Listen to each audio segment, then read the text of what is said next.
Je commence. Voilà, on va mettre que c'est enregistré et que j'ai compris. Voilà, j'enlève pour te voir. Voilà, alors maintenant, nous allons rentrer dans le vif parce que voilà, nous avons fait patienter 12 minutes. Je vais aller très vite pour ne pas perdre trop manger sur le temps de notre invité. Donc, je vous expliquais que ces femmes, notamment en Iran, donc dans l'Antiquité, elles vont avoir, surtout depuis l'Empire achéménide, alors c'est Darius, Cyrus, elles vont avoir une place assez extraordinaire.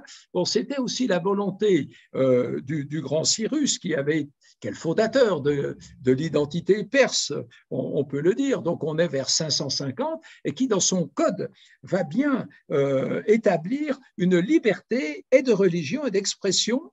Et il va spécifiquement donner ou faire reconnaître la dignité et l'autonomie des femmes de toutes les classes. Et ces femmes de toutes les classes, ça sera aussi bien dans le monde de la famille royale, où les femmes, la mère, la femme de l'empereur, pourront signer des accords, elles pourront tenir conseil.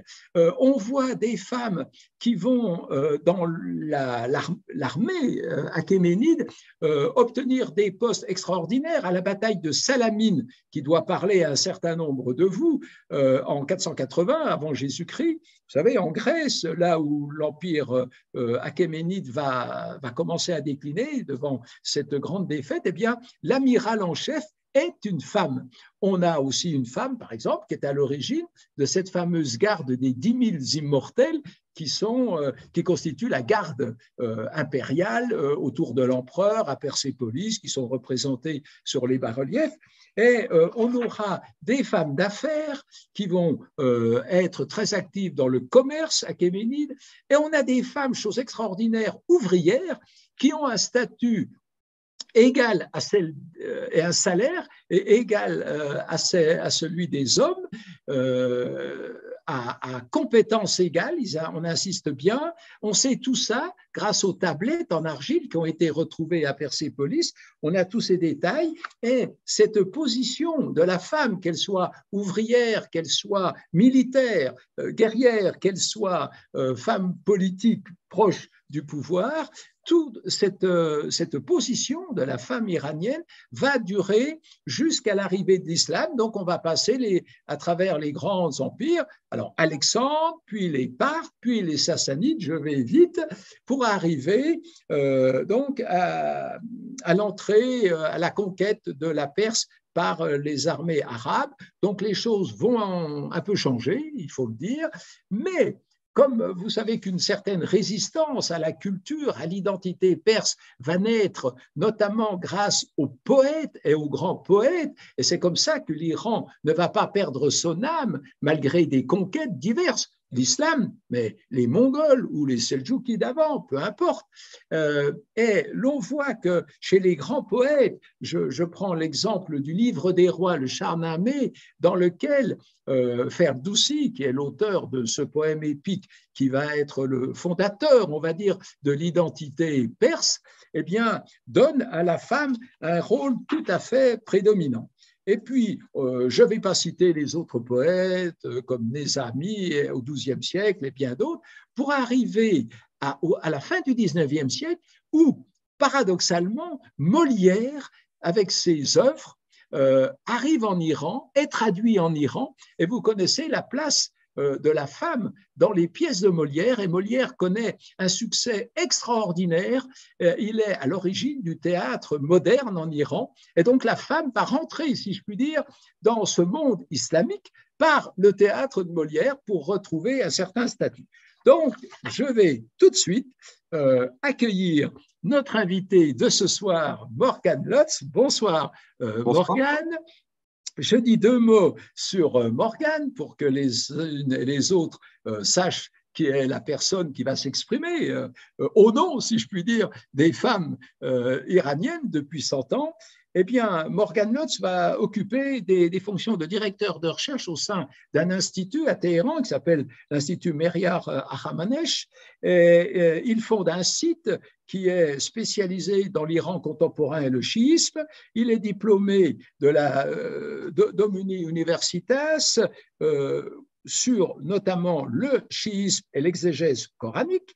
Il va traiter dans ses publications et ses recherches de toutes sortes d'aspects de l'Iran, plutôt contemporain, philosophique, théologique, comme La loi vers le divin, publié déjà à l'Harmattan, mais aussi un ouvrage de géopolitique, Comprendre les gardiens de la révolution islamique, publié également à l'Harmattan, puis tout dernièrement, donc de l'anthropologie, si je puis dire, avec son ouvrage sorti en automne à l'Harmattan, Les Iraniennes.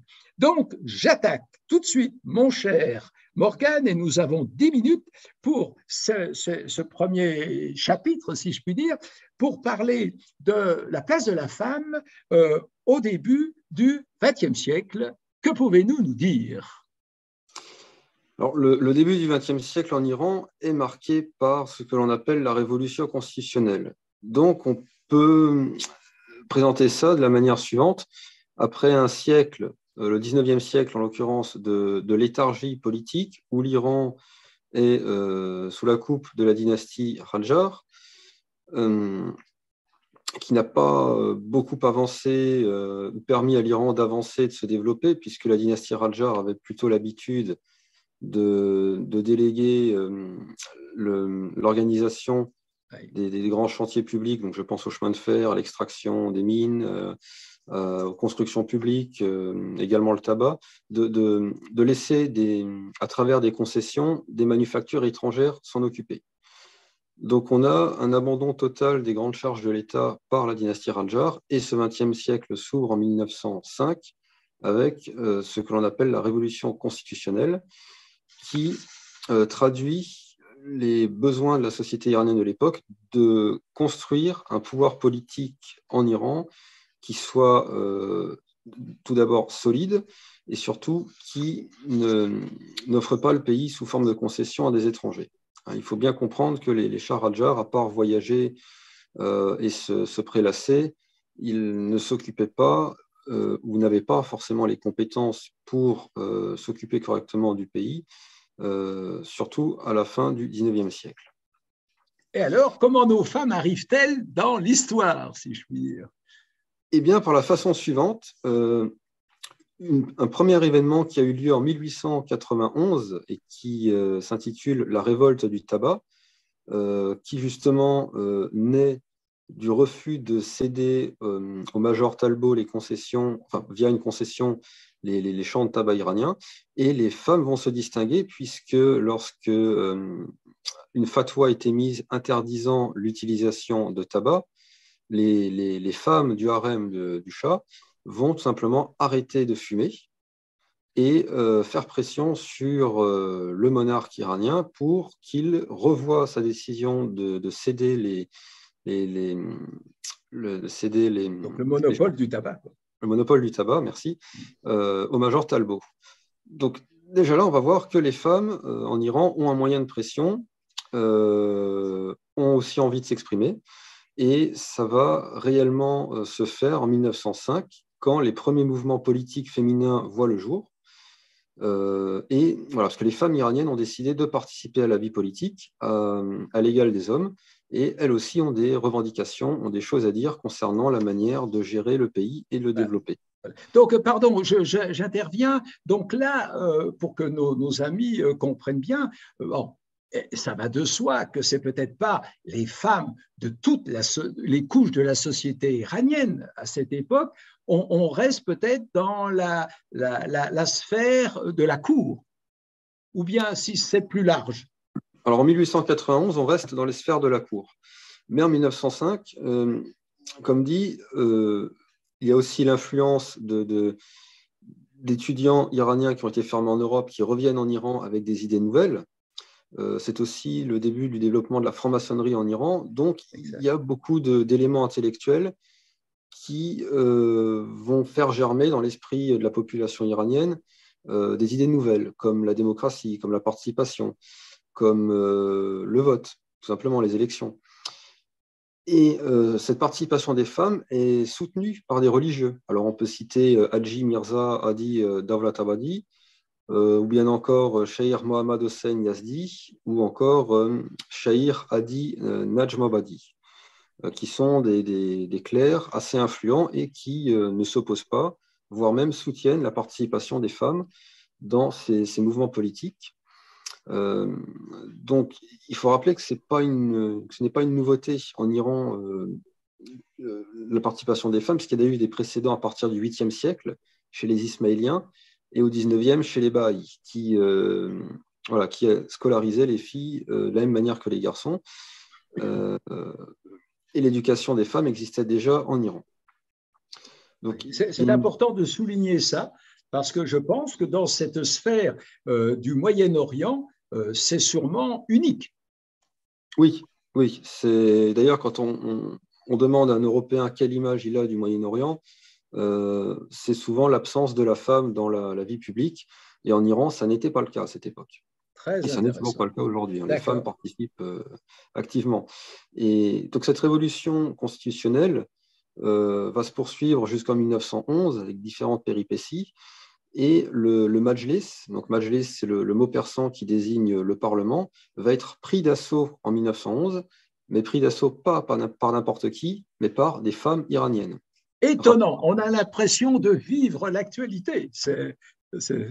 C'est pas connu du tout. C'est bien qu'on évoque ce genre d'aspect, d'accord? Et alors? Alors, la révolution constitutionnelle va... Voilà, le Shah Raja va rester en place à peu près jusque dans les années 20, sans réel pouvoir. L'Iran est toujours au cœur du grand jeu géopolitique entre le Royaume-Uni et la Russie. Donc, l'Iran va être sous influence, une partie nord sous influence russe et une partie sud sous influence britannique. Et la neutralité de l'Iran pendant la Première Guerre mondiale ne sera pas reconnue. Mais cependant, bien que les efforts populaires afin de changer le régime politique n'aient pas forcément réussi, les femmes ne retournent pas à l'anonymat.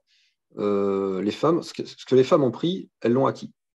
Alors, par exemple, je peux citer la première journaliste iranienne qui était Mozayan al-Saltaneh et qui a fondé en 1911 le journal Danesh. Danesh qui signifie connaissance pour les non-personnophones.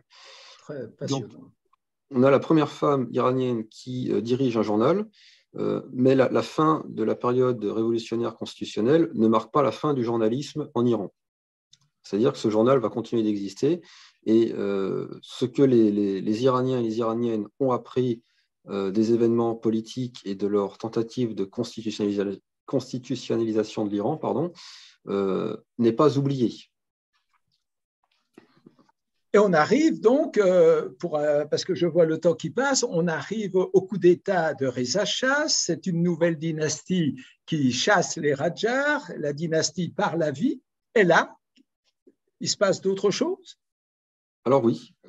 La dynastie Pahlavi avait, notamment Reza Shah, avait une volonté de moderniser l'Iran, de développer l'Iran, mais dans son esprit, modernisation et développement voulait dire occidentalisation.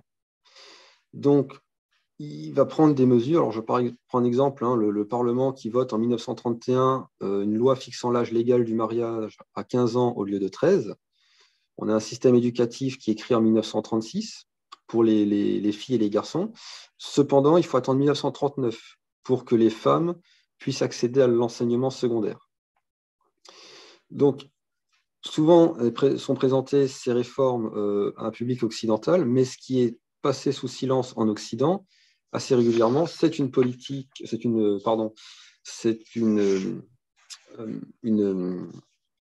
loi décidée par Reza Shah qui date de 1935 et qui s'appelle le Kafché Eljab. Donc, quelles sont les prémices au Kafché Eljab? Donc, déjà en 1923, le Parlement avait adopté une loi réglementant les vêtements des ministres, des parlementaires et même des fonctionnaires, donc inspirés d'habits occidentaux. Cette volonté de copier l'Occident en Iran va même aller jusqu'à l'instauration de ce qu'on appelle le Kola Pahlavi, le chapeau Pahlavi qui est inspiré des képis que portait Reza Shah et qui devient même obligatoire pour les fonctionnaires et les écoliers.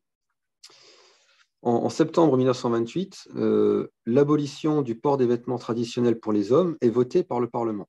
Alors, à l'exception des clercs qui, eux, pouvaient conserver leur tenue traditionnelle, c'est-à-dire le turban et le haba. Le haba, c'est cette espèce de cape manteau qui est porté. Donc, forcément, cette politique de dévoilement qui s'appelle en persan kafche el-jab ne va pas plaire à la population iranienne qui voit en fait l'imposition de mœurs qui ne sont pas les leurs, qui sont les mœurs de l'Occident. Pareil, à partir de juillet 1935, c'est le remplacement des couvre-chefs traditionnels. Donc, alors, on imagine tout de suite le turban, mais il y a également les différents couvre-chefs selon les ethnies et les populations des régions d'Iran. Et c'est remplacé par des chapeaux melons. Donc, imaginez si demain en France, on interdit le chapeau Borsalino pour rendre obligatoire le turban. Je ne pense pas que les Français apprécieraient. Pareil, les fonctionnaires et les ministres avaient obligation de porter des costumes cravates. Alors moi, je le porte parce que je suis français en France, mais en Iran, la cravate, ce n'est pas quelque chose d'iranien.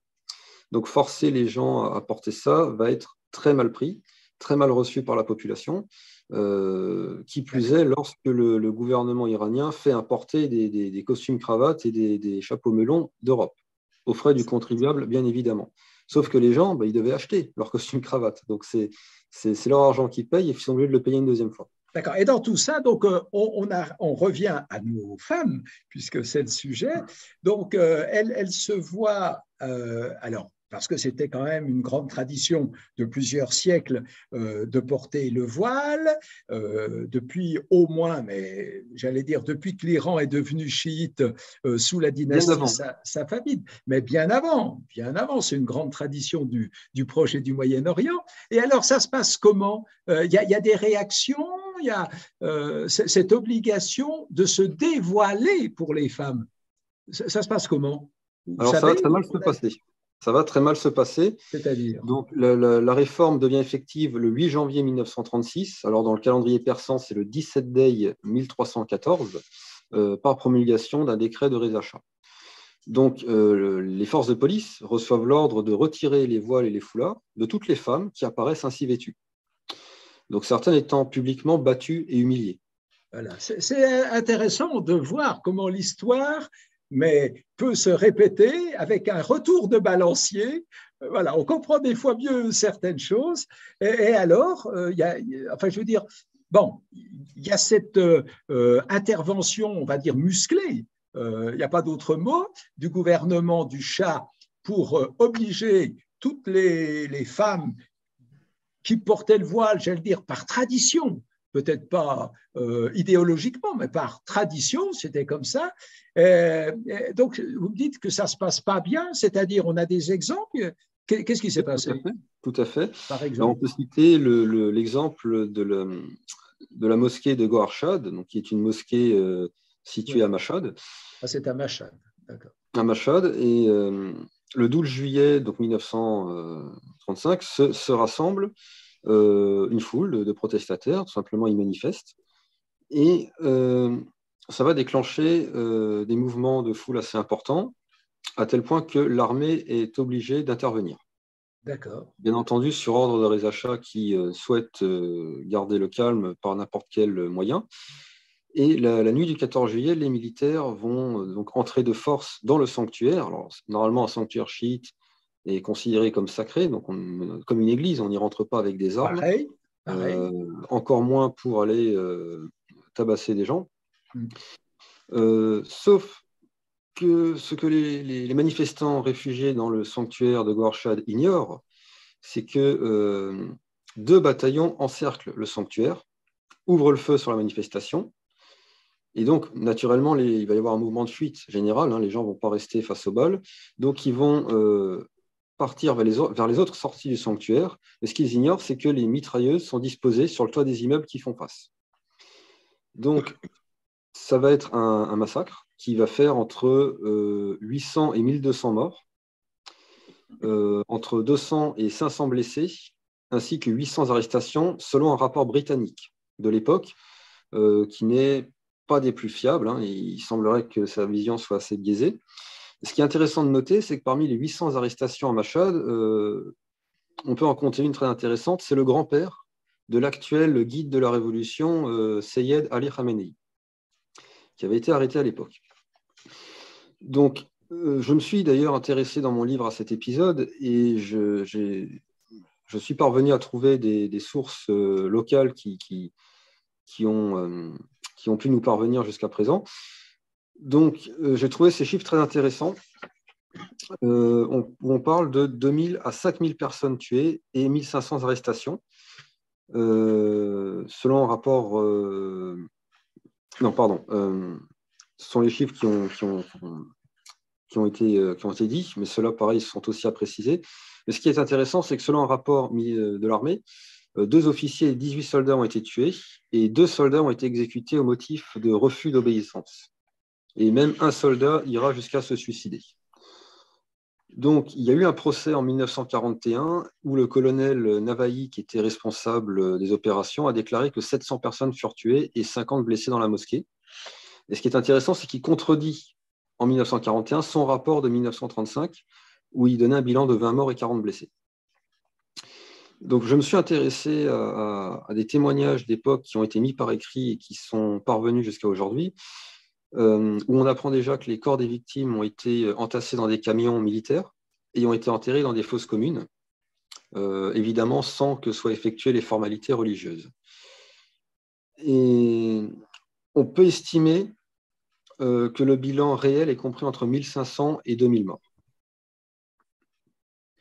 D'accord, d'accord. Et là, je pense, parce que je regarde ma montre, donc on voit bien donc l'importance de cet événement qui a lieu pour tous ceux et celles qui nous écoutent, qui ne savent peut-être pas tout, évidemment, sur l'Iran, que là, on parle de Mashhad, qui est le grand lieu saint du chiisme, qui est un lieu de pèlerinage, qui voit plusieurs millions de pèlerins par an. Donc voilà, ce n'est pas anodin que ça soit passé là. Est-ce que je peux vous poser la question sur est-ce qu'il y a eu des conséquences politiques?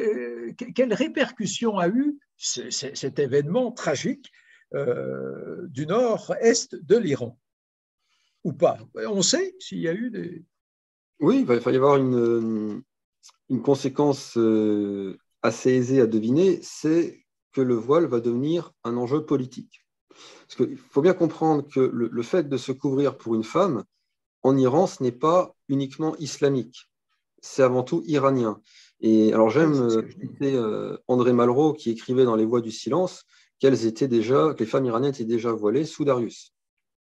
Donc, oui, c'est une grande tradition du Proche et du Moyen-Orient, c'est vrai. Voilà. Il faut bien comprendre que bien sûr. Il faut le dire, il faut bien comprendre que le foulard pour les Iraniennes, ce n'est pas uniquement islamique, c'est avant tout l'identité, la culture iranienne. C'était culturel, oui. Avant de devenir politique, voilà, on va le dire. Depuis les années 30, malheureusement, c'est devenu politique. Donc, par exemple, cette loi du kaffi hijab, donc elle ne va pas être abolie, mais à partir de 1941, donc, qui coïncide avec l'éviction du pouvoir de Reza Shah par les Britanniques qui ont envahi l'Iran avec les Soviétiques, alors qu'une fois de plus, l'Iran s'était déclaré neutre pendant la Seconde Guerre mondiale. C'est Mohammad Reza Pahlavi, son fils, qui va donc prendre le relais. Donc en 1941, le hijab ne sera plus considéré comme un délit, mais la loi ne sera pas abrogée pour autant. Donc on va dire qu'il va y avoir une sorte de flottement. Mais le foulard, le voile, alors on a tendance à un peu mélanger les deux mots. Le foulard, c'est le simple tissu qui est porté sur la tête. Le voile, ça englobe tout le corps. Donc par voile, on entend tchador.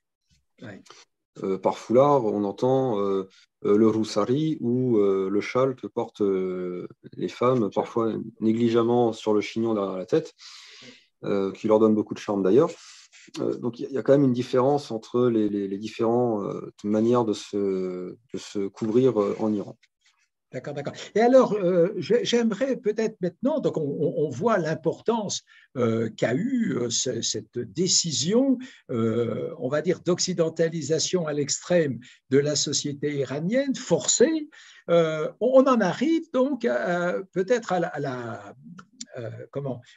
la République islamique, parce que peut-être est-ce que c'est une des conséquences, enfin, est-ce que c'est un des éléments qui va aider, on va dire, au développement de l'installation d'un nouveau régime théocratique ou pas, ou c'est pas du tout alors, l'apparition de la révolution de 1979 n'est pas due uniquement à cette jamais, politique chez le job.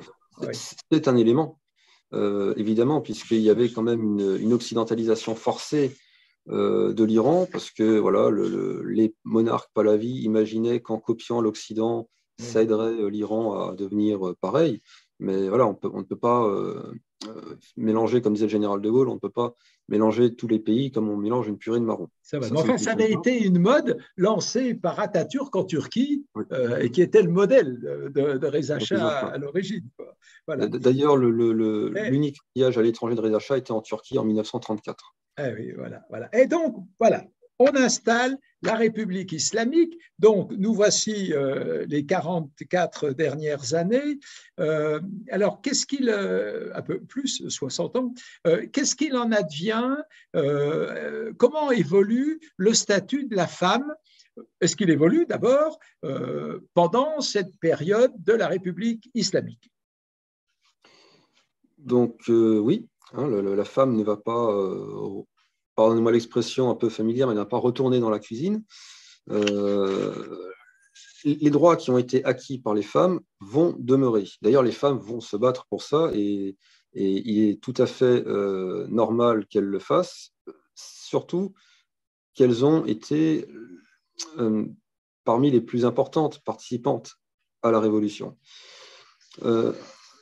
Alors, déjà, je tiens à rappeler un petit élément donc, théologique, c'est que les femmes sont traitées de manière égale aux hommes dans le chiisme. Donc, je vais me permettre de citer messieurs Mohamed Ali Amir Moïdi et Christian Jambet, qui ont écrit un ouvrage extrêmement intéressant qui s'appelle « Qu'est-ce que le chiisme ?», où ils expliquent dans le sunnisme, les bénéficiaires sont les parents mâles se rattachant aux défunts par les mâles.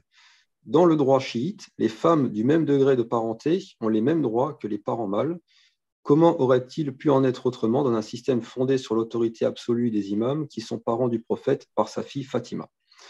Donc, je n'ai pas cité cet extrait de manière anodine, puisque l'un des grands modèles de la femme islamique, c'est Fatemeh Zahra, qui est donc la fille du prophète Mohammed et qui a épousé Ali, qui est, quant à lui, le premier imam des chiites.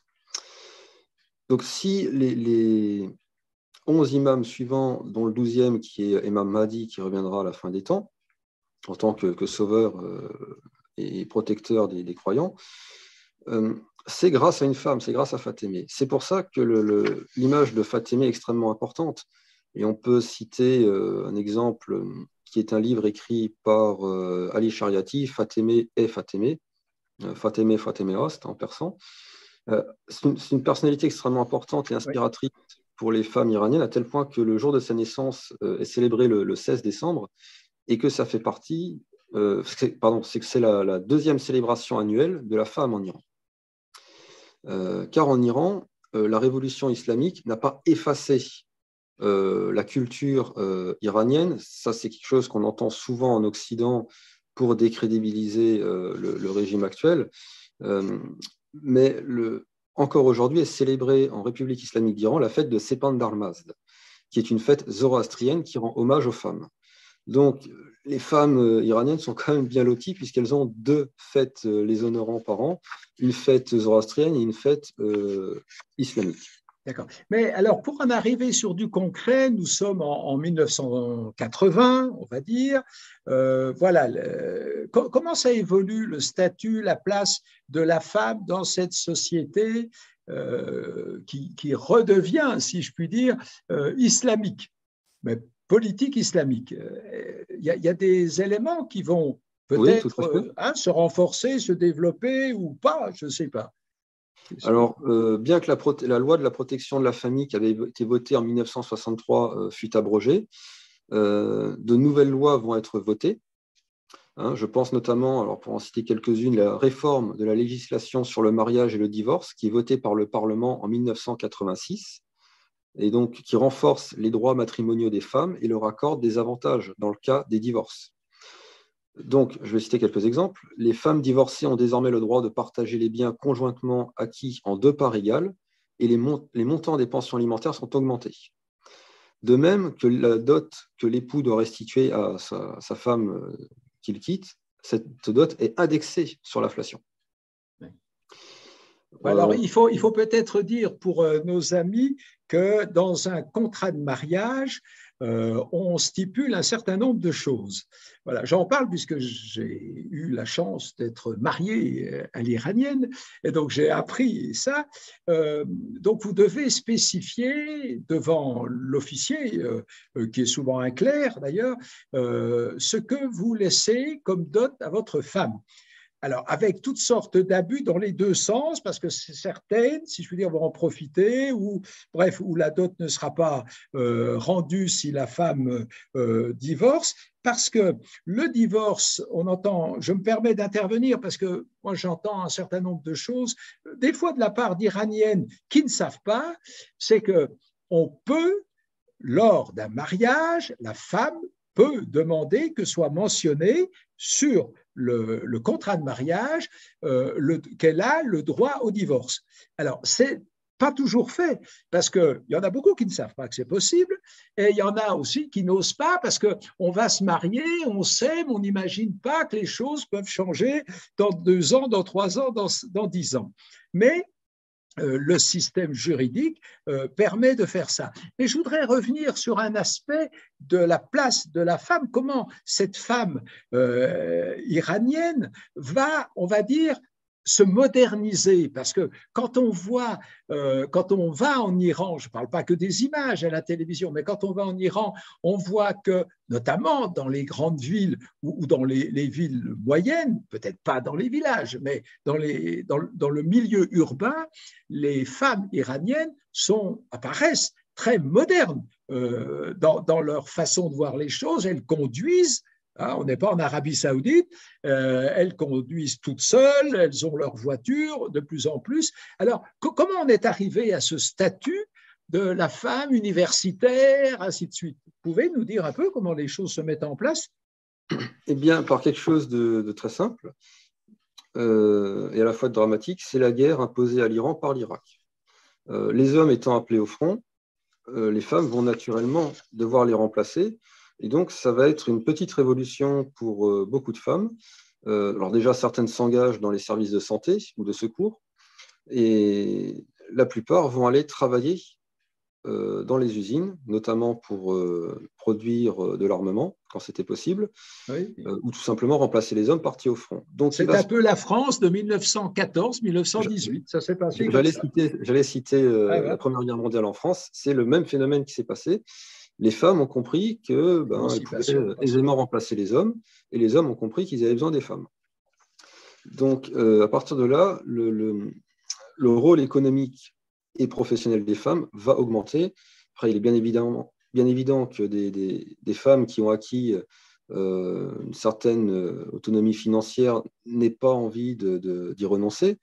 Donc, les mentalités vont évoluer aussi dessus. Ça va moins choquer un époux de laisser travailler sa femme, bien au contraire. Après, il y a aussi l'évolution économique dans les années 2000 suite aux sanctions où un salaire ne suffit plus forcément pour financer un foyer. Donc, toutes ces choses vont faire évoluer et continuent de faire évoluer les mentalités.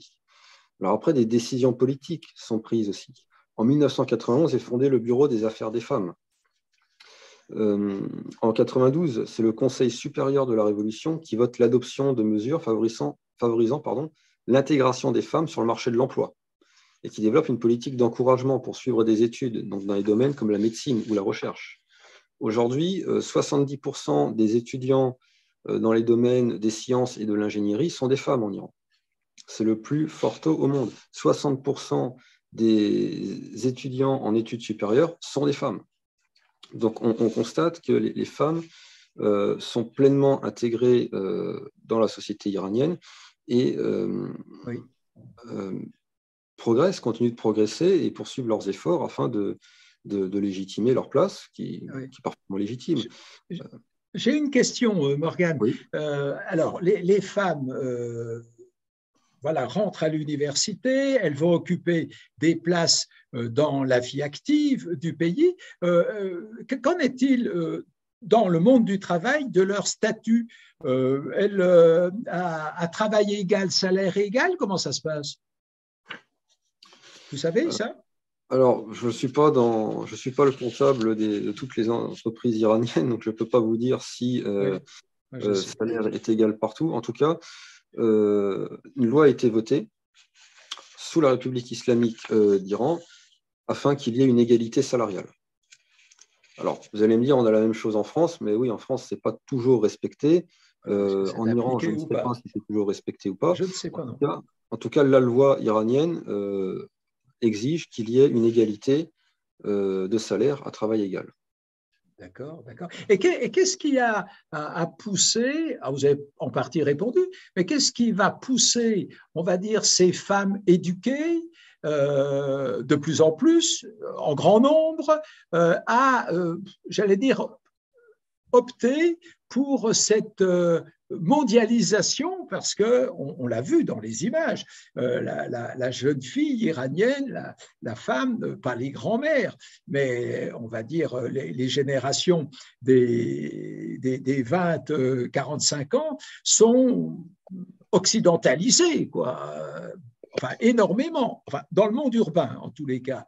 Qu'est-ce qui va pousser alors à opter plutôt, à pencher plutôt vers l'Occident contre, d'une certaine façon, la tradition? C'est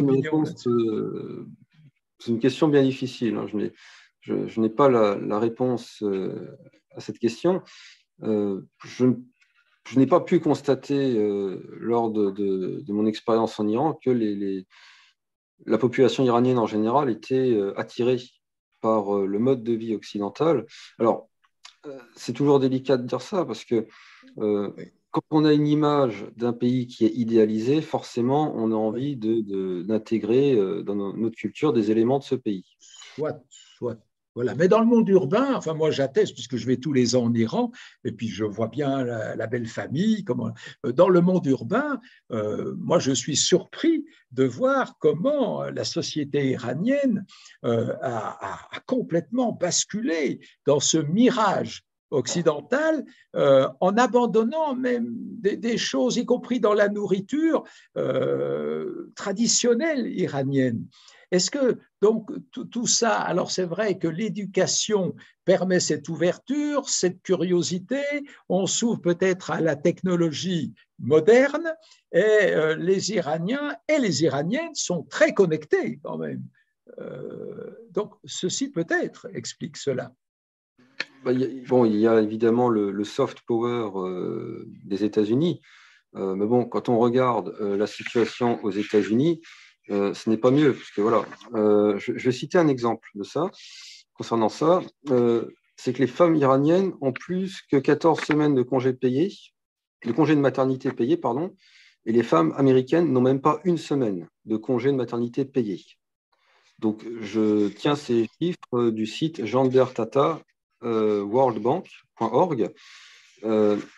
Donc, voilà, la jeunesse iranienne n'a pas forcément vent de ces détails, mais si elle savait tout ce qui se passait en Occident… Ça, c'est bien le problème de la mondialisation. Il y a toujours le mirage. On voit les bons côtés. Mais quand je dis que je n'ai pas l'impression que la jeunesse iranienne a abandonné sa culture, c'est que les jeunes Iraniens et jeunes Iraniennes que j'ai pu côtoyer connaissaient parfaitement ou quasi parfaitement leur histoire, leur grand nom de la littérature. ce qui n'est plus le cas en France. En France, il y a des Oui, jeunes. on est d'accord là-dessus. Oui, je partage, je partage. Donc, il y a quand même ce côté L'Iran culturel oui, c'est un iranien. peu ça. C'est vrai, aujourd'hui, c'est un peu ça qu'on vit en Iran. C'est cette dualité qui cohabite entre la tradition ou on va dire l'identité iranienne, notamment à travers les poètes, parce que l'Iran est un pays de poètes, et ce sont d'ailleurs les poètes qui vont permettre pendant tous les siècles une forme de résistance contre toutes sortes de choses, des conquérants, une idéologie ou j'en sais quoi. Donc, on reste attaché à ça, on reste attaché à la musique traditionnelle, mais bon, là, on n'est pas que sur les femmes. Je voudrais qu'on revienne de nouveau sur les femmes, parce qu'après, on va passer peut-être à 2-3 questions. Si les unes et les autres, vous voulez déjà m'écrire 2-3 petites questions pour qu'on puisse y répondre, faites-le. Je noterai pendant que Morgane répondra à ma question suivante qui concerne, par exemple, la place de la femme dans la famille. Parce que c'est important. On parle de la société en général, il y a la rue, mais il y a la famille. Et ça se passe comment? Est-ce que vous savez? Alors, en Iran, la femme a toujours été considérée comme la mère, la sœur, l'épouse. On le voit avec la célébration de Sepan Darmazd, qui existe toujours aujourd'hui, et dont les valeurs, c'est ça aussi qui est extrêmement intéressant, les valeurs ont perduré. Ce n'était pas juste une fête comme ça pour s'amuser, c'est que vraiment les enseignements de cette fête ont perduré et ne sont absolument pas en contradiction avec les enseignements islamiques. La femme en Iran, oui, ce n'est pas vu comme on peut le voir en Occident très souvent, c'est-à-dire un objet de marchandisation sexuelle, parce que malheureusement, c'est ce qui advient en Occident, peut-être pas pour les générations anciennes, mais pour des générations plus jeunes comme la mienne. Beaucoup de choses sont centrées sur la consommation, le matérialisme, ce genre de choses. En Iran, il subsiste encore ce côté où la femme est une mère, est une épouse, est une sœur, et où cela se respecte. On voit d'ailleurs en Occident, les chiffres des violences faites aux femmes sont juste affolants. En Iran, voilà, vous réfléchissez à 2 fois avant de frapper votre compagne, parce qu'il y a les hommes de sa famille qui risquent de venir plus rapidement que la police. Voilà. Donc, bon, alors, on ne va pas rentrer dans des détails qui mériteraient peut-être un autre débat, avec toutes sortes de déviances, comme dans toute société. Je pense aux crimes d'honneur, à des choses comme ça, mais j'aimerais, parce que je vois le temps qui passe, j'aimerais que vous puissiez répondre à une question qu'on vient de nous poser. Comment? Est-ce que pendant la révolution constitutionnelle, vous nous avez parlé de cet épisode de la participation des femmes. Est-ce qu'elle était véritablement réelle, marginale? Est-ce que vous pouvez nous en dire plus? On est en 1906 ou 1905 ou je ne sais plus. Quelle a été la part exacte? Alors, on n'a pas de pourcentage pour dire voilà, 50% de manifestants étaient des femmes, ça, on n'en a pas de pourcentage là-dessus. Mais les femmes ont bel et bien participé. C'est elles qui ont pris d'assaut le Majlis en 1911, je le rappelle. D'accord. Est-ce qu'on connaît l'origine sociale dans les études qui ont été faites, si elles ont été faites, de ces femmes qui se sont mobilisées à ce moment-là? Alors, c'est beaucoup plus des femmes issues de zones urbaines. Oui, automatiquement. Naturellement, voilà, avec quand même une certaine culture, une certaine éducation. Ce n'est pas forcément propre à l'Iran, mais c'est qu'en général, les révolutions sont faites par des gens qui ont le temps de faire des révolutions et un certain niveau de connaissance dans le domaine politique. Donc, ce sont des femmes plutôt éduquées qui participent à ça. J'ai cité la première journaliste d'Iran qui a fondé le journal Danesh. Oui. Ce genre de choses. Donc, non, leur rôle n'était pas marginal. D'accord. Voilà, je voulais donc reposer la question s'il y a éventuellement des discussions donc dans le chat, si vous pouvez poser, parce que dans 3 minutes, nous allons rendre l'antenne, si je puis dire. tout ce que vous compreniez bien notre démarche, parce que c'est un sujet, vous pensez bien, étant à l'ordre du jour en Occident, nous sommes inondés, c'est vrai, par des informations, bon, plus ou moins bonnes, plus ou moins vraies, plus ou moins, mais avec des choses vraies aussi, évidemment, fait que le sujet est quand même très sensible et exacerbé. Ce que nous cherchons, vous l'avez compris, c'est de vous donner des clés pour essayer aussi de comprendre comment on est arrivé à tout cela, comment ces femmes iraniennes qui ont osé en septembre, il y en a eu quand même un certain nombre, c'est le moins qu'on puisse dire, qui ont osé défier le pouvoir pour réclamer certaines libertés qui sont la conséquence de cette mondialisation, puisqu'on revient un peu en 1935, mais là de la part de la société civile, de vouloir revivre, on va dire, à l'occidental. Donc, je pense que, ou j'espère que avec les différents exemples qui ont été analysés et expliqués par Morgan Lotz, vous avez vu que, évidemment, l'histoire n'est pas linéaire, mais qu'elle peut avoir des conséquences à moyen ou à long terme selon les dispositions, selon les prises de position, de pouvoir qui ne sont pas les mêmes, qui peuvent être tout à fait contradictoires, avec un élément objectif qui fait que culturellement, il y a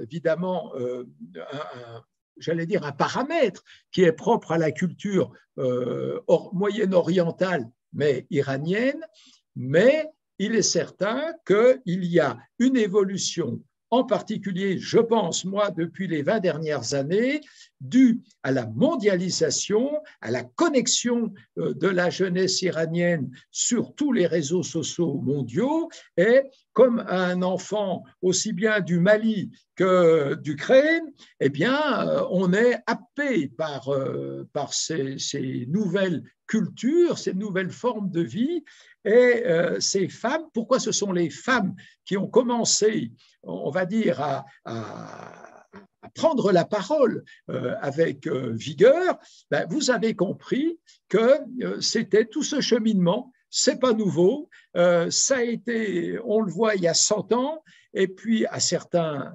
moments, de certaines classes de la société, mais ça existait déjà, alors que ces exemples qui ont été montrés n'existent dans aucun autre pays musulman de la Terre. Donc, c'est un hommage, je crois, qu'on peut rendre à la femme iranienne qui a toujours représenté quelque chose de très fort, qui ne laisse pas indifférente. La preuve, Alexandre le Grand a épousé en seconde noces une princesse perse. Il a demandé à ses lieutenants d'épouser des princesses perses. Donc, c'est que la femme iranienne savait déjà subjuguer l'envahisseur, si je puis dire, et qu'aujourd'hui, avec la réussite à l'université, on voit combien dans le monde, y compris, alors même à l'étranger maintenant, mais d'origine iranienne, on a des femmes brillantissimes.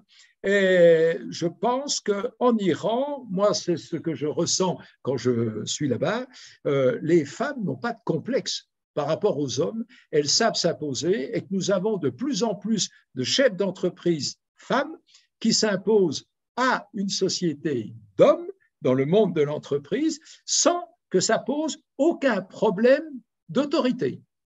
La femme, sur ce plan-là, est respectée au plan social et c'est quelque chose qu'il faut absolument prendre en compte dans le décryptage de tout ce que l'on reçoit.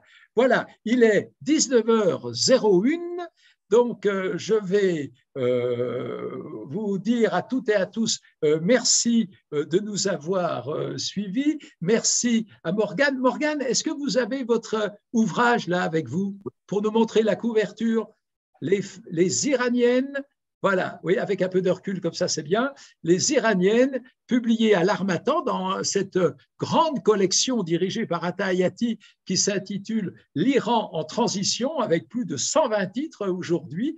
Eh bien, merci. Et je vous donne rendez-vous dans un mois